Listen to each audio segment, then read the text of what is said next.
Hello everybody, Matt here again with day 3 of the September experiment.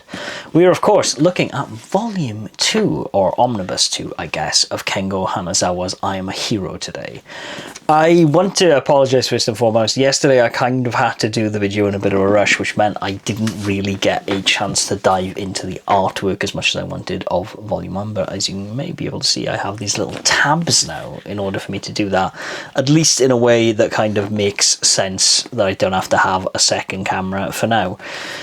That is to say, I just wanted to kind of highlight some of the art in the first volume because I think it allows me to talk about what I want to talk about today, and that is that Kengo Hanazawa is a very, very great artist of establishing mood and tone in his work. It's very clear in Under Ninja as well that he has these poetic, more slow moments, but the pace of I Am a Hero is very interesting because you have these really slow contemplative moments where Hideo is by himself, and you have these really, really dense moments where he's around people and he's talking, and you know, the pace of the manga at the start is kind of like these slow moments where he's by himself and he's kind of getting freaked out, and then he is going into these environments where he's more active and more talkative, and you just kind of get some of these like bustling seat scenes that do the thing that I was mentioning yesterday, where you start to see people with masks and stuff on in here, which feels very interesting, and again is this slow build of this collapse of society. And there's also this very, very cinematic quality to his art and how he builds tension, and just these small, still frames that build up into absolutely horrifying images that honestly I'm kind of afraid to show in this, just in case this video gets flagged. But it's very, very effective. He does a lot of like cinematic technique in his work, and I really love it. The thing I don't think I really appreciated when I was talking about Volume 1 yesterday, having not read the second omnibus, was this idea that, as I said, there's stillness and then there's explosive things going on. And in the first 2 volumes, that is essentially these events like a truck driver hitting a zombie, not realising it's a zombie, getting eaten by a zombie. You see that firsthand. And he goes back to the studio, he runs away with one of his ex-colleagues, and just things are so chaotic and so frantic. But it ends with him getting on the train, and as I mentioned yesterday, him seeing in the other compartment that there are people starting to turn into zombies, even though everyone in the compartment he's in doesn't really seem to be aware of what's going on. Obviously, that means that this volume, the second one, starts really chaotic. Everyone's going nuts. Everyone's freaking out. And yet, weirdly, and this is something I kind of had to unpack for myself, this idea that no one really understands there's a zombie pandemic happening. Like, no one seems to be aware in this universe the same way that I think in real life you would kind of go like, oh my god, there's zombies. What the heck? What the hell's happening? There's zombies. They are kind of oblivious to it, and again that builds into this idea that all of the family and everyone else are there, and they are getting attacked by loved ones. All of these things are happening in the backgrounds of these scenes that you see as Hideo is running through the city and trying to get on the train.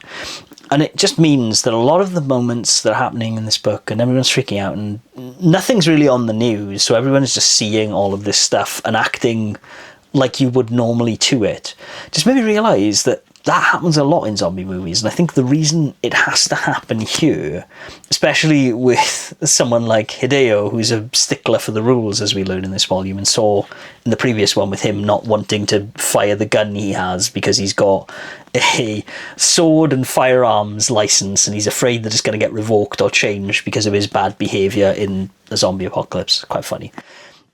Also makes me dislike his character somewhat, but I'll get into that later, is that if you know that there is a zombie apocalypse, if you are aware as a character that that is happening, you would obviously just stay in your house, right? You would just stay safe. You would barricade all your doors and windows. You wouldn't go out. You wouldn't do the Shaun of the Dead thing where they're like, right, let's get to the Winchester and have a cup of tea.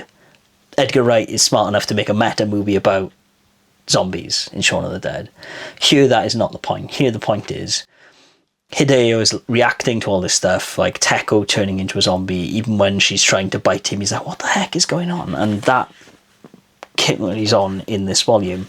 Like, people are literally zombieing out on the train, and everyone's like, what the hell is going on? Until, you know, some parents are trying to protect their children, some people are getting really aggressive and just thinking these people have gone crazy, rather than, you know, admitting the fact that, oh, they don't look so hot.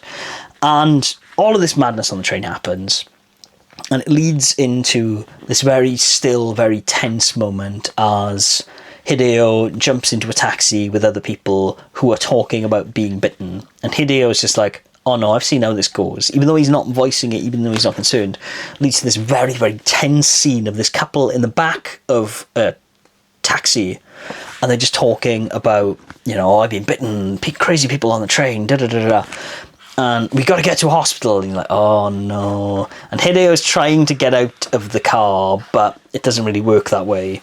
And as this tension builds, and obviously as the couple end up turning in the taxi, and even the taxi driver at some point turns, because it's revealed after they've managed to escape this couple by kicking them out of the car, the taxi driver was also bitten.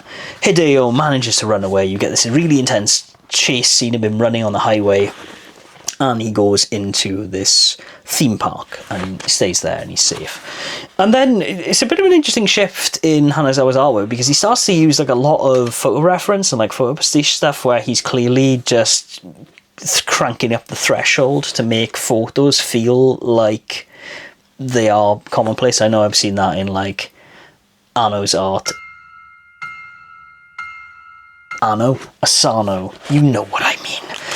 Anyways, he starts to build up, and you start to get, again, these really slow, tense moments. He runs into a high school girl who is called Hiromi, who has been sent into the suicide forest that he's in to take a picture on a dare, which, you know, her friends are really, really crappy to her. They say to her, oh, you need to go into a suicide forest, and obviously that is the thing that saves her life, because one of them we can see has clearly been bitten.